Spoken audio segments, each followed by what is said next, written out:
হিমালয় কন্যা নেপাল। উত্তরে হিমালয় অঞ্চল, চীনের সীমান্ত এলাকা এবং উত্তর পূর্বে রয়েছে চীনের তিব্বত আদিবাসী এবং দক্ষিণে রয়েছে ভারত, পশ্চিমে অন্নপূর্ণা বেস্ট ক্যাম্প। আরও রয়েছে প্রাচীন ঐতিহ্যবাহী সংস্কৃতি, আদিবাসী নিদর্শন যা চীনের আদলেই গড়া।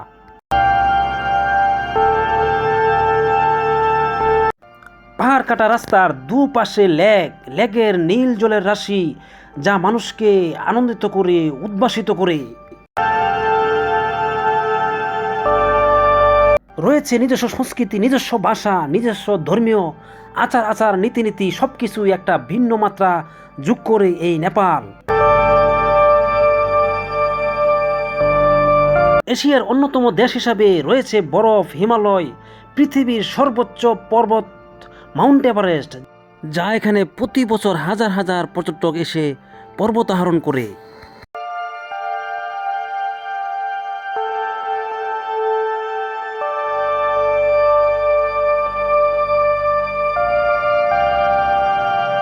তাই তো আমরা ব্যতিক্রম কিছু দেখার জন্য সেই সুদূর বাংলাদেশ থেকে নেপালে গিয়েছিলাম। তাদের সংস্কৃতি, কালচার দেখতে গিয়েছিলাম, হিমালয় দেখতে গিয়েছিলাম, পাহাড় দেখতে গিয়েছিলাম, তুষারপাত দেখতে গিয়েছিলাম, বরফ, যা দেখে আমরা সত্যি আনন্দিত হয়েছিলাম, উদ্ভাসিত হয়েছিলাম, উল্লাসিত হয়েছিলাম এবং আমাদের যাত্রাটা সুন্দরভাবে সফল হয়েছিল।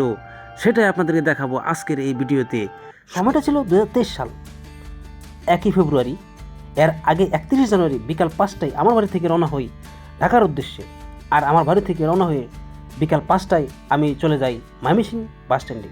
আর ময়মনসিংহ বাস স্ট্যান্ডে গিয়ে বাস যোগে সরাসরি চলে যাই টঙ্গী স্টেশনে। আমরা যখন টঙ্গীতে যাব তখন এর আগে বিশ্ব ইজতেমা চলতেছিল, যার কারণে আমাদের 4 ঘন্টার জার্নি 8 ঘন্টা লেগেছিল।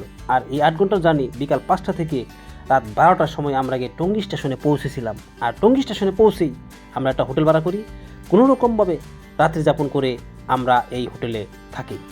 হাই দর্শক, আমরা খুব সকালে বেরিয়ে পড়লাম। এখন প্রায় 7টা বাজে। আমরা বিমানবন্দরে টঙ্গী স্টেশন রোডের একটি হোটেলে অবস্থান করি। হোটেলটা বেশি একটা সুবিধা হয় নাই, মোটামুটি ইজতেমার কারণে হয়তো অনেক লোকের যানজট ছিল, তাই হোটেলটা পাইছি সেটাই বেশি। কারণ আমরা রাতের 12টার সময় টঙ্গী স্টেশনে অবস্থান করি। টঙ্গী স্টেশন থেকে একটা সিএনজি ভাড়া করে সরাসরি চলে যাই আমরা এয়ারপোর্টে। আর এয়ারপোর্টে পৌঁছার পর ঘড়িতে সময় তখন 7:30। আমাদের ফ্লাইট ছিল সকাল 10টায়। আমরা একটু আগে চলে আসলাম, কারণ যদি কোনো কারণে ফ্লাইট মিস হয় তাহলে এটা আমাদের জন্য অনেক ক্ষতির কারণ হয়ে দাঁড়াবে। অনেক সাধনার পর, অনেক দিন পর আমরা এই প্রোগ্রামে সম্মত হই, আমরা কোথাও বিদেশ যাত্রা করব। আর এটাই হচ্ছে হযরত শাহজালাল আন্তর্জাতিক বিমানবন্দর। আর এই বিমানবন্দরে আমি আরও এসেছি, কিন্তু বিদেশ যাত্রা হিসাবে এটাই আমার প্রথম যাত্রা।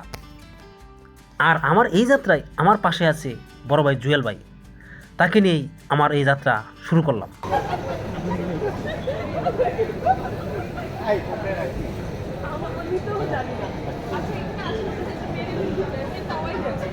আর ঢুকেই দেখলাম অনেক বিদেশি যাত্রী আছে যারা কোথাও না কোথাও দেশে ভ্রমণ করবে। আর আমার পাসপোর্ট দিয়ে লাগেজ বুকিং করলাম। লাগেজ বুকিং শেষে ইমিগ্রেশন লাইনে দাঁড়ালাম এবং ইমিগ্রেশন লাইনে দাঁড়িয়ে পাসপোর্ট চেকিং করে, আমাদেরকে চেকিং করে তারপর আমাদের ওয়েটিং রুমে নিয়ে যায়। বিদেশ যাত্রা হিসাবে এটাই আমার জীবনের প্রথম যাত্রা, তাও ভ্রমণ হিসাবে। যদি কোথাও কোনো দেশে কাজের জন্য যেতাম তাহলে হয়তো মনটা এত ভালো লাগতো না, কিন্তু যেহেতু কোনো ভ্রমণ উদ্দেশ্যে যাচ্ছি তাই মনটা খুবই উৎফুল্ল ছিল যে কোথাও গিয়ে অন্য দেশের কোনো সংস্কৃতি, কোনো কালচার, তাদের আচার রীতিনীতি সব দেখব। সত্যি এই মুহূর্তটা ছিল খুবই অসাধারণ। আমরা কিছুক্ষণ ওয়েটিং রুমে ওয়েট করলাম। কিছুক্ষণ পরে আমাদের বাস চলে আসে, রানওয়ের বাস, যে বাসের মাধ্যমে সরাসরি আমরা বিমানের কাছে পৌঁছে যাব। জীবনের প্রথম কোনো বিদেশ যাত্রা, তাই তো বিমানের পাশে দাঁড়িয়ে বেশ কিছু পিক নিলাম, কিছু ভিডিও নিলাম, ভিডিও নিয়ে ফেসবুকে আপলোড দিলাম। এটাই তো আমার জীবনের প্রথম, তাই কিছু স্মৃতি রেখেই দিলাম। তারপর এই ফটো পিক শেষে আমি বিমানে উঠে পড়ি, বিমানে উঠে ভিতরে বসে পড়ি। বিমান ছাড়ার পরেই আমরা নেটওয়ার্কের বাইরে চলে যাই। আর নেটওয়ার্কের বাইরে আমরা তখন উপরে উঠতে থাকি। আর উপরে উঠে দেখি শুধু আকাশ আর আকাশ, মেঘ ছাড়া সঙ্গী বলতে আমাদের আর কেউই নেই।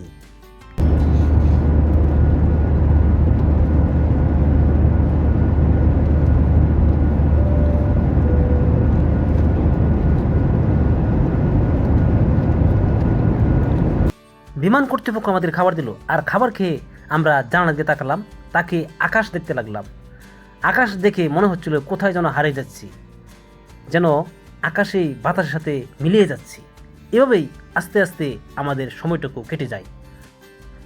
আর হযরত শাহজালাল আন্তর্জাতিক বিমানবন্দর থেকে নেপাল এয়ারপোর্টে পৌঁছতে আমাদের সময় লেগেছিল 1 ঘন্টা 45 মিনিট। এইটুকু সময়ের মধ্যে আমরা নেপাল গিয়ে পৌঁছতে পারলাম। এই যে আমরা কাঠমান্ডু চলে আসছি। কাঠমান্ডুর শহরটা পুরা উপর থেকে দেখা যাচ্ছে।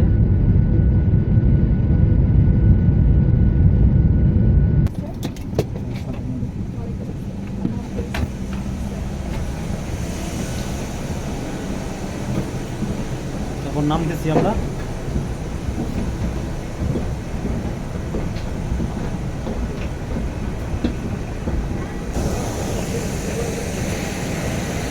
আমাকে নেপাল এয়ারপোর্টের কর্তৃপক্ষ ভিডিও করতে না করেছিল, তারপর আমি কিছু ভিডিও লুকিয়ে লুকিয়ে করলাম।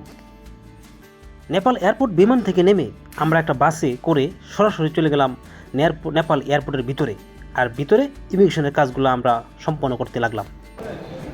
কাঠমান্ডু এয়ারপোর্টে চলে আসছি আমরা। এখন বের হব,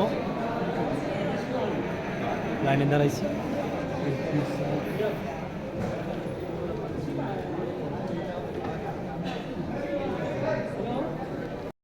নেপাল এয়ারপোর্টের ভিতরে বিশাল লম্বা লাইন ছিল, আর আমাদের অনেক সময় লেগেছিল এই লাইন শেষ করতে। প্রায় 2 ঘন্টা আমরা একসাথে দাঁড়িয়েছিলাম এই আমাদের ইমিগ্রেশন কাজ শেষ করতে। এপার থেকে ওপার, ওপার থেকে ওপার, এভাবেই কাজ করতে করতে অনেক সময় লেগেছিল আমাদের। অবশেষে এয়ারপোর্টের কাজ শেষ করে বের হতে লাগলাম।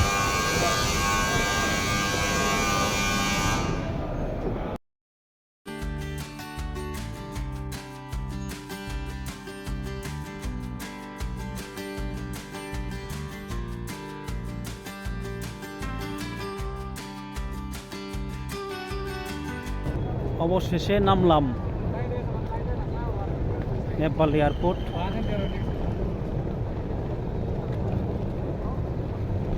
ট্যাক্সিগুলো অনেক ছোট, আমাদের এখানের মতো ট্যাক্সি এত বড় না, ছোট। বল ভাই, ঠিক আছে না?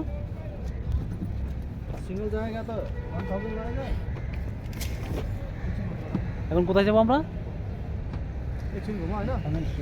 হোটেলে যাওয়ার জন্য আমরা একটা ট্যাক্সি ক্যাব ভাড়া করলাম, আর ট্যাক্সি ক্যাব দর দামে আমরা সর্বোচ্চ 700 রুপির মাধ্যমে আমরা হোটেলে যাব এই ভাড়া নির্ধারণ করলাম। কিন্তু আসলে এই 700 রুপি আমাদের বাংলাদেশি টাকায় প্রায় 650 টাকা, অর্থাৎ এটা আমাদের জন্য অনেক বেশি হয়েছিল। কারণ এখান থেকে আমরা সর্বোচ্চ 4 থেকে 5 কিলো রাস্তা যাব, আর এই 5 কিলো রাস্তার জন্য আমাদের কাছ থেকে তারা 700 রুপি নিতেছে। সেটা আমার কাছে অনেক বেশি মনে হচ্ছিল। অবশেষে বসলাম সামনে।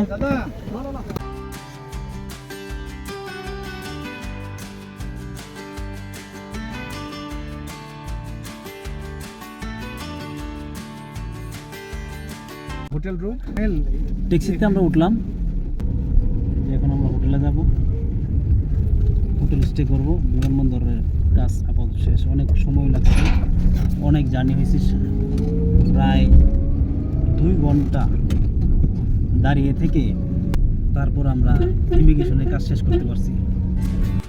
ট্যাক্সি ক্যাবটি আমাদেরকে থামেল নিয়ে যাবে, আর থামেলেই আমাদের hotel.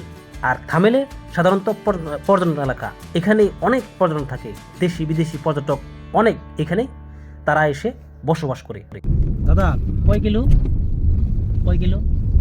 Sorry, kilo kilo Thamel 6 kilometre আছে। 6 কিলোমিটার। 5-6 কিলোমিটার। আমরা থামেল যাচ্ছি। থামেল একটা হোটেল নেব, হোটেলে উঠবো। এখান থেকে ড্রাইভার বললো প্রায় 6 কিলোমিটার। হ্যালো হ্যালো, নেপালি ভাষা কি বলছে আসলে আমরা কিছু বুঝতে পারছি না। লাউরে ঘুমো দে, ও কি কথা হবে না? কারণ আমার তো নেপালি ভাষা জানা নেই। সেই তো বদের মতো বকা ছিড়ে আই না। একটি বিষয় আপনাদেরকে জানানো হয়নি, আমরা যখন নেপালের উদ্দেশ্যে যাত্রা করলাম বাংলাদেশে তখন তাপমাত্রা ছিল 20 ডিগ্রি সেলসিয়াস, আর নেপালে এসে নেমেই আমাদের তাপমাত্রা নামলো 12 ডিগ্রি সেলসিয়াস। অর্থাৎ এখানে যে একটা হিমালয় অঞ্চল বা হিমালয় অধ্যুষিত এলাকা, এটা এখানে এসে আমরা বুঝতে পারলাম। এবার আপনাদেরকে বলে দেব নেপালে আসলে কত টাকা খরচ হবে। আসলে খরচটা নিজের হাতে অনেকটা। আপনি যদি খরচ বেশি করতে চান তাহলে বেশি করতে পারবেন, খরচ কম করলেও করতে পারবেন। অর্থাৎ আপনি যদি নেপালে আসেন 60 থেকে 70,000 টাকার মধ্যে আপনি খরচ করে চলে যেতে পারবেন। আর যদি আপনি খরচ বেশি করেন তারপরেও আপনার 90 বা আরও উপরে খরচ করতে পারবেন, সেটা যদি আপনি বিয়েভাবে খরচ করতে চান। তবে আমাদের খরচটা অনেক বেশি হয়েছিল, কারণ আমরা নেপালে 15 দিন ছিলাম, আর 15 দিনে আমাদের প্রায় 1 লাখের উপরে খরচ হয়েছিল। কারণ আমরা যেখানে দর্শনীয় স্থান সেখানে গিয়েছিলাম, কারণ আমরা চিন্তা করেছিলাম যে নেপালে যেহেতু আসছি তাহলে এই জায়গার যতগুলো দর্শনীয় স্থান আছে সবগুলো দেখে যাওয়ার চেষ্টা করব, যদিও সবগুলো আমরা দেখতে পারি নাই। এই জন্যই হয়তো আমার নেপালের ট্রিপের প্রায় আপনি 5-6টা ভিডিও পাবেন আমার এই ব্লগে। আশা করি সবাই এই ভিডিওগুলো দেখবেন, তাহলে নেপালের সংস্কৃতি কালচার সব বিষয়ে জানতে পারবেন। কাঠমান্ডু প্রিন্স হোটেলে আমরা ঢুকলাম। এই হোটেল খুব সৌন্দর্য। আজকে রাত্রি যাপন করবো এখানে। তারা 3000 রুপি। দাদা কিছু খাবে? খাবে কিছু? হোটেলে আমরা ঢুকলাম। এই হোটেল, এটা হোটেলের হলো ভিতরের অংশ।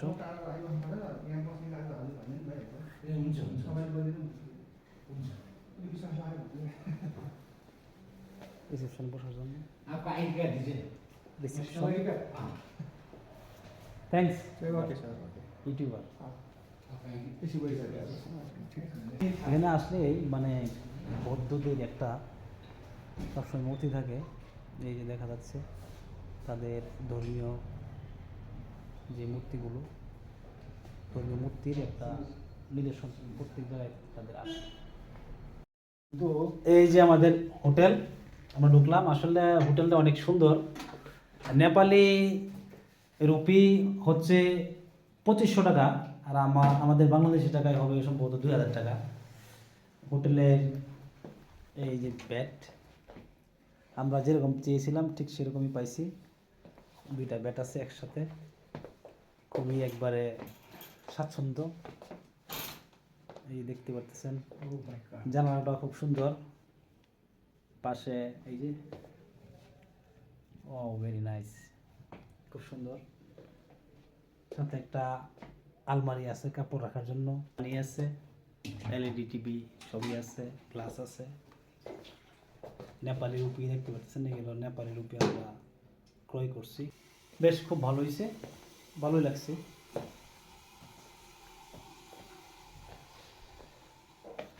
এই যে আমার লাগেজ।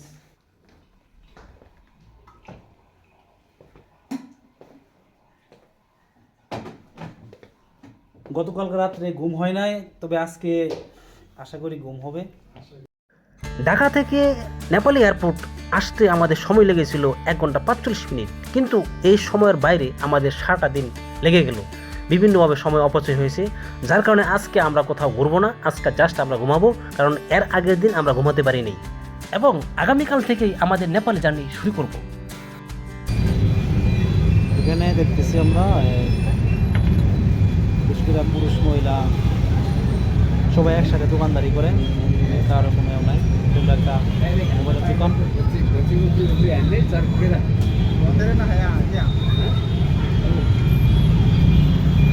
অনেক মোটরসাইকেল না।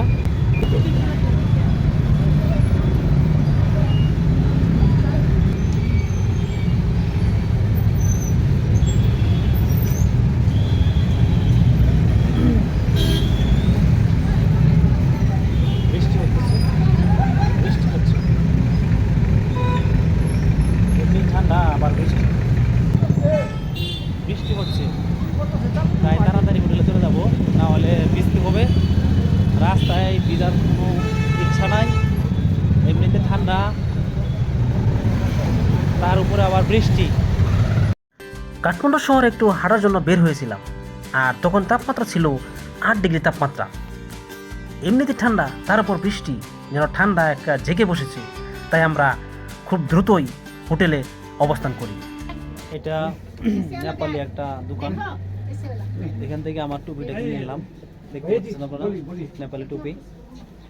1 2 3 4 5 তারা নেপালের যে কালচার সিস্টেমের যে পোশাকগুলো আছে তারা সেগুলো বিক্রি করে। তাছাড়াও আপনি অন্যান্য আইটেমগুলো আছে, যেমন এই পাশে আপনি দেখতে পাচ্ছেন এই নেপালি চাবির রিং। এই পাশে আপনার পুতির মালা।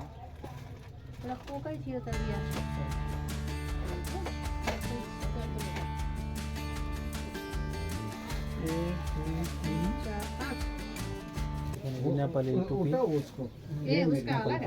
आपका 4 होगा। हाँ 4। এটা হলো বৃন্দাবাস, এটা সিনি টেম্পল, একটা পর্যটক এলাকা, মন্দির।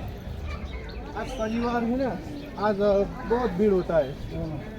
जो भी घूमने का जगह है पूरा फुल होता है। ठीक है, कोई मुश्किल नहीं।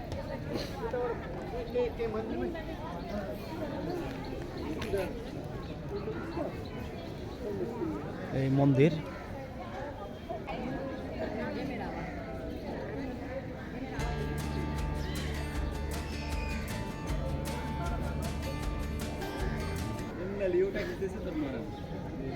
সবাই তাদের আরাধনার জন্য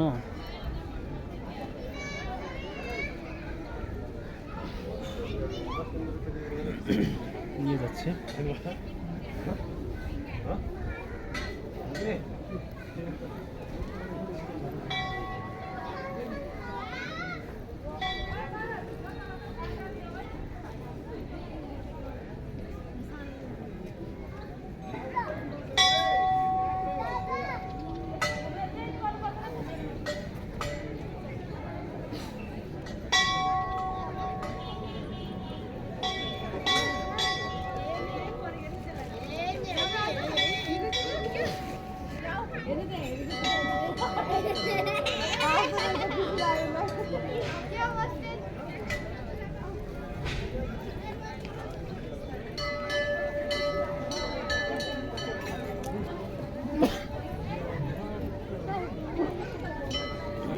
পুরুষ আর মহিলায় সবাই কপালে শুধু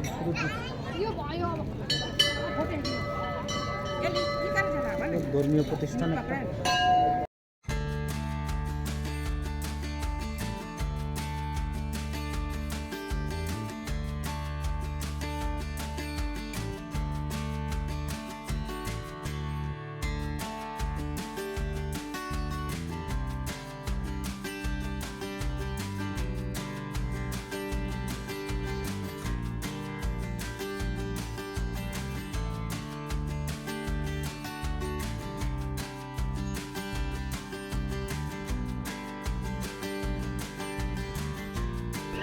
এখানে সবাই দেখলাম যে হিন্দু যারা আছে তারা কপালে সিঁদুর দিচ্ছে, ছোট বড় ছেলে মেয়ে সবাই।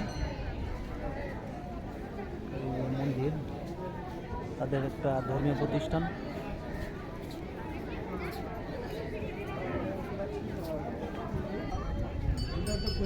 এখান থেকে और एक पार्क जो इधर है पार्क है, उधर एक पार्क है। ठीक है, এই আমরা শহরের ভিউ নেওয়ার জন্য আর একটু উপরে উঠি।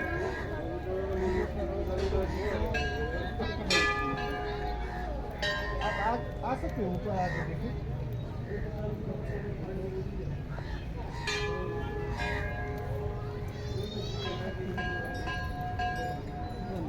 সেই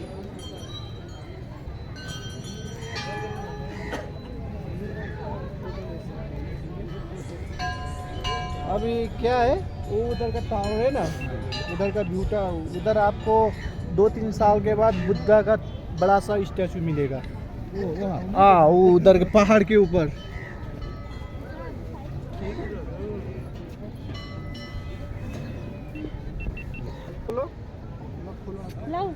এই সেই ভিউ।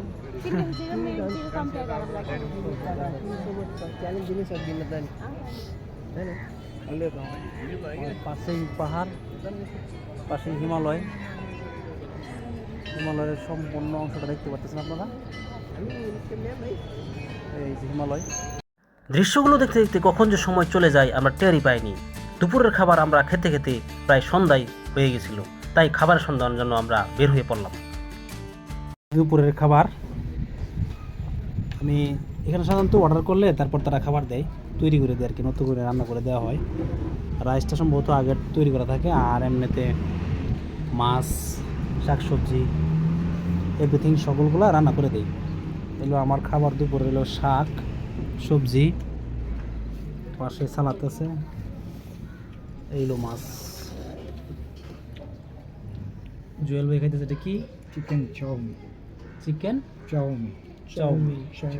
चिकन नहीं আমার সাথে আরেক ভাই, উনি মাছ খাইতেছে, সাথে পানি আছে। খাবারটা একটু দেরি হয়ে গেছে আমাদের, আর একটু আগে দরকার ছিল। খাবার শুরু করি। এটা কি শাক? साग साग लोकल साग है। লোকাল শাক। हाँ लोकल साग बोलते हैं इसको। লোকাল শাক মানে নেপালি শাক আর কি এটা বলে। কীরকম একটা মোটা মোটা, बहुत टेस्टी होता है। তিতা, फर्स्ट टाइम তারপরেও खाया ऐसे ভালো, গুড। দেশীয় মাছ দিয়ে খাবার খেয়ে আমরা আমাদের আজকের পর্ব এখানে শেষ করি, এবং কালকে আমরা যাব হিমালয় অধ্যুষিত এলাকা, তুষারপাত, বরফ, যেখানে আমরা আরও সৌন্দর্য দেখতে পাব। পরদিন ভোরে, খুব ভোরে আমরা রওনা হয়ে যাই আমাদের হিমালয় অধ্যুষিত এলাকা, যেখানে তুষারপাত পাবো সেখানে যাওয়ার জন্য। আর আমাদের সেখানে যেতে যেতে সময় লেগেছিল প্রায় 4 ঘন্টা। আর সেজন্য আমাদের সকালের ভিডিওটা আমরা এখানে দিইনি, আমরা সরাসরি পৌঁছেছিলাম যেখানে তুষারপাতের এলাকায়, সেই ভিডিওটুকু আপনাদেরকে এখানে দিয়েছি। এই যে হচ্ছে তুষারপাত। আমরা ঢুকতেই তুষারপাতের যে নমুনা, যে এই পাহাড়গুলো রাত্রে তুষারপাত হয়েছে বা এর আগের দিন তুষারপাত হয়েছে, বরফ পড়ে আছে, বরফ জমাট বাঁধা আছে, সেটা আপনারা দেখতে পারতেছেন। আমরা এর আরও ভিতরে গিয়ে আরও বিস্তারিত দেখব, ওইখানে কতটুকু বরফ আছে বা কি কি অবস্থান আছে, সব বিস্তারিত আপনাদেরকে দেখাবো। প্রথম কোনো তুষারপাত দেখতেছিলাম, সেই অনুভূতিটা ছিল অসাধারণ, যা মনকে প্রসারিত করেছিল। দেখেন কি একটা সৌন্দর্য দেখা যাচ্ছে একবার উপরে, দেখি ওইখান থেকে ভিউটা পাওয়া যায় কিনা, হিমালয় দেখা যায় কিনা। হিমালয় তো এটাই হিমালয়, কিন্তু এটা অন্য পাশ থেকে ওই হিমালয়টা দেখা যায় কিনা সেটাই দেখবো।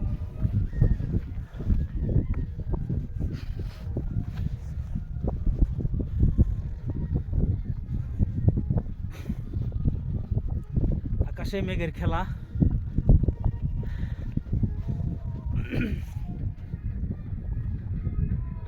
ও সেই ভিউ দেখছেন আপনারা? এই যে বিল্ডিং দেখতেছেন না, লাল অংশটুকু, ওটা আমাদের হোটেল। এই যে লাল অংশটুকু, এটা আমাদের হোটেল। ওই পাশের রুমটায় আমরা বুকিং নিয়েছি। ওখানে আপনার আমাদের এক বেডে আমরা 2 জন, সরি একটা রুমে 2টা বেড, 2 জন। আপনার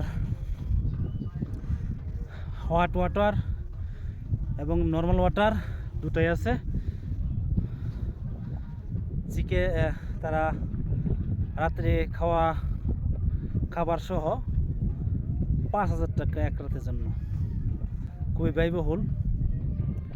একটা জিনিস আপনারা খেয়াল করেন, বরফ যেখানে, অর্থাৎ পাহাড়ের উপরে, সেখানে আমাদের হোটেল, যেখানে যে কোনো মুহূর্তে তুষারপাত হতে পারে, যে কোনো মুহূর্তে বরফ পড়তে পারে, আর সেখানে আমাদের হোটেলটা। আর হোটেল থেকে আমরা ব্যালকনি দিয়ে, জানালা দিয়ে তাকালে দেখব শুধু বরফ আর বরফ। অর্থাৎ এই যে কি অসাধারণ দৃশ্যটা, সেটা বলে বোঝানো সম্ভব নয়। যারা আপনারা এই দৃশ্য উপভোগ করছেন, তারাই এর সৌন্দর্য বলতে পারবেন।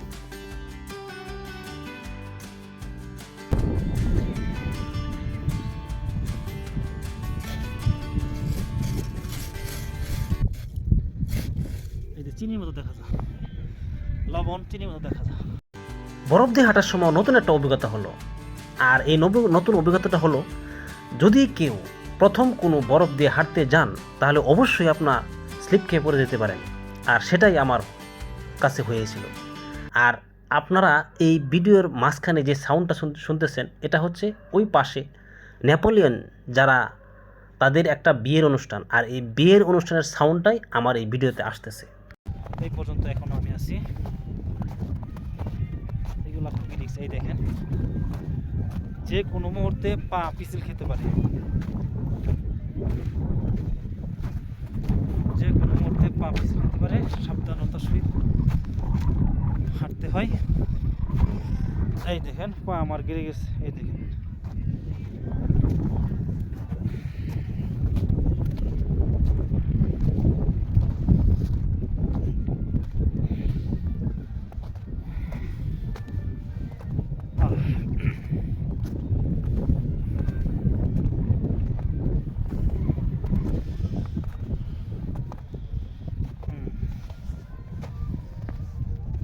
একবারে উপরে আসি, ওই সাইডটা দেখে আসি, ওই সাইডে কি আছে। আসছি যেহেতু একটু পরিশ্রম করে বাকি অংশটুকু দেখে যাই। একটা বিষয় আপনারা অবশ্যই লক্ষ্য করছেন, আমি যখন হাঁটতেছিলাম তখন আমার শ্বাস নিতে কষ্ট হচ্ছিল। আসলে এটা আমি ইচ্ছা করে করিনি। আমি যখন ছিলাম তখন 16,000 ফিট উপরে ছিলাম, যেখানে শুধু বরফ পড়ে, তুষারপাত হয়, সেজন্য আমার শ্বাস নিতে খুবই কষ্ট হচ্ছিল।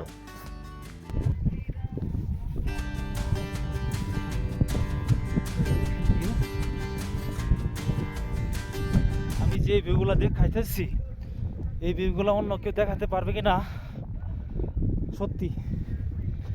এই দেখেন ভিউ, সেই ভিউ, এই দেখেন ভিউ। আমার পাহাড়ের উপর উঠছি তো, তাই একটু পেরেশানি লাগতেছে।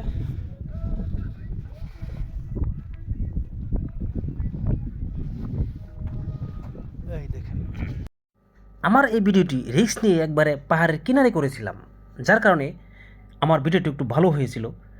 যদি কোনো কারণে পা স্লিপ খেয়ে পড়ে যেতাম তাহলে একবারে পাহাড়ের নিচে।